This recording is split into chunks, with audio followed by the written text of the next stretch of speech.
Good morning, my Real News Midday TV family. Thank you so much for tuning in this morning, and I'm wishing for everyone a wonderful and a productive day. And in the news this morning, woman among 4 listed as wanted by St. Andrew Central Police. Detectives assigned to the St. Andrew Central Division have listed 3 men and 1 woman as wanted for several crimes committed in the parish. They are Nicholas Williams, otherwise called the Pooh Bear, of University Road, Kingston 6. He is wanted for shooting with intent.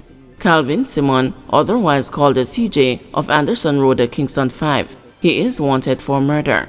Shakario Miller, otherwise called the Burp, of Barbican Road, Kingston 6. He is wanted for murder. Bianca Fullerton, of Hope Boulevard, Kingston 6. She is wanted for murder. The individuals listed are being urged to turn themselves into the Halfway Tree Police immediately, while members of the public are being reminded that it is a criminal offense to harbor a fugitive. Investigators are encouraging individuals to continue to share information that can assist in their investigations by calling the Halfway Tree Police at 876-926-8184, Crime Stop at 311, the NIB tip line at 811, the Police 119 numbers, or the nearest police station. Man disarms a would-be robber in confrontation in Portmore. Police are currently investigating an attempted robbery which led to the seizure of a pistol with a magazine containing 2 9mm rounds after the victim managed to disarm his attacker during a confrontation in Portmore on Monday. Reports from the Portmore police are that about 9:30 p.m., a man and a woman were parked on the roadway in Silverstone when a gunman approached them with a firearm and demanded their cell phones. The man allegedly refused and a tussle ensued. During the altercation, the man reportedly managed to disarm the gunman, who then escaped on foot in the community. The weapon was subsequently handed over to the police and was packaged for ballistic testing. 15-year-old girl from Ferry Hill, Portland, missing from May 8. And another alert has been activated for 15-year-old Redian Wilson of Zion Hill District, Ferry Hill, Portland, who has been missing since Wednesday, May 8. She is of brown complexion, medium build, and about 165 centimeters or 5 feet 5 inches tall. Reports from the Sanson police are that Redian was last seen at home about 7 p.m., dressed in a black long-sleeve blouse and a black pants. All efforts to locate her since then have been unsuccessful. Anyone knowing the whereabouts of Redian Wilson is asked to contact the Sanson police at 876-993-7315, the 119 police emergency number, or the nearest police station. St. Catherine man shot after allegedly stabbing policeman. Separate probes are being undertaken into the shooting of a man by a policeman after the cop was reportedly stabbed during a disagreement. It is reported that about 1 o'clock Monday afternoon, the man and the cop were in Church Pen, St. Catherine, when a disagreement developed, during which the 36-year-old man reportedly used a knife to stab the policeman. The policeman, who is attached to the Kingston Western Police Division, pulled his firearm and opened fire, shooting the man. Both injured men were taken to the Spanish Town Hospital for treatment. The Old Harbor Criminal Investigation Branch is probing the matter. The incident was reported to the Independent Commission of Investigations, which is also probing the matter.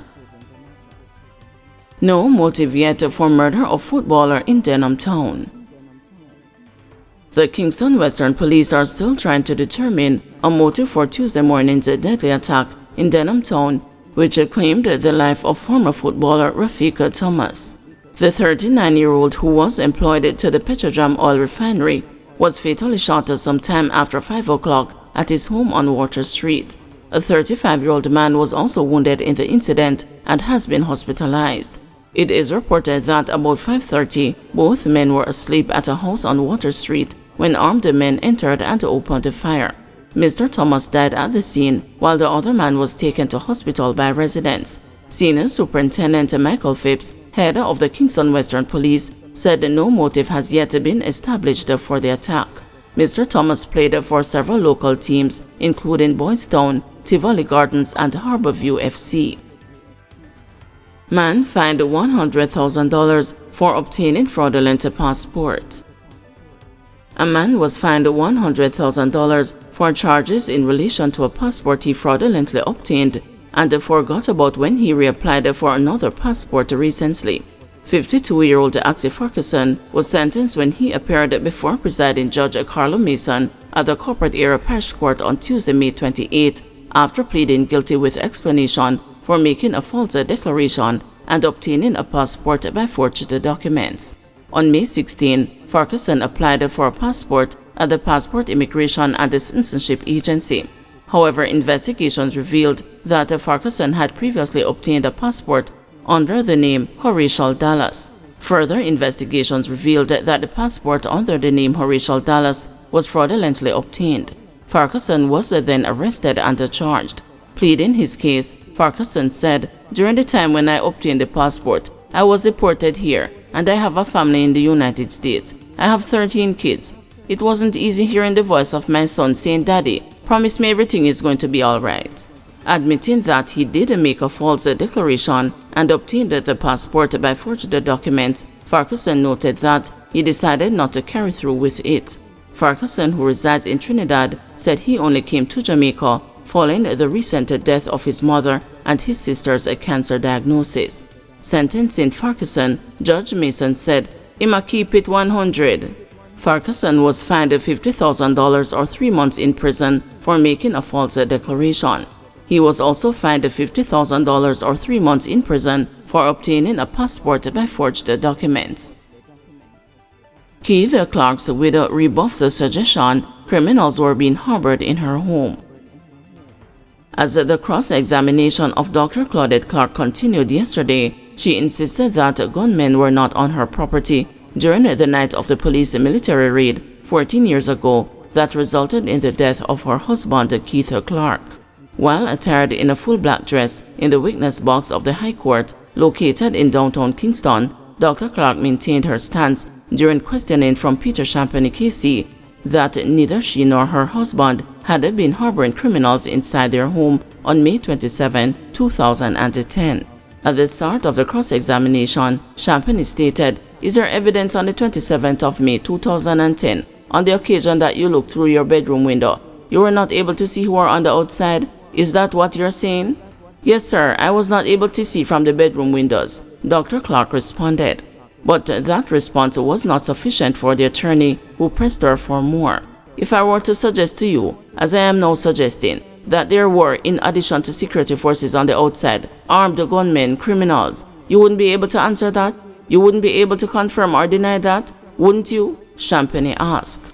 In responding, Dr. Clarke calmly responded, "I was not aware of any armed gunmen on the property that night, sir. I was not able to see, and I did not see any gunmen on the property outside of the house." Not satisfied with her response, Champagne pulled for evidence in the form of photographs taken immediately after the shooting that illustrated the state of various sections of her house and the two of the sports utility vehicles, a Toyota Prado and a Suzuki Grand Vitara she and her husband owned at the time. Both SUVs were parked facing the Kirkland Close property with bullet holes in their windscreens, which it was suggested to the court was an indication that the shooter or shooters caused the damage while firing from the direction of the house. "I am going to demonstrate to you that there were gunmen that night," Champagne said before showing images on a projector inside the courtroom.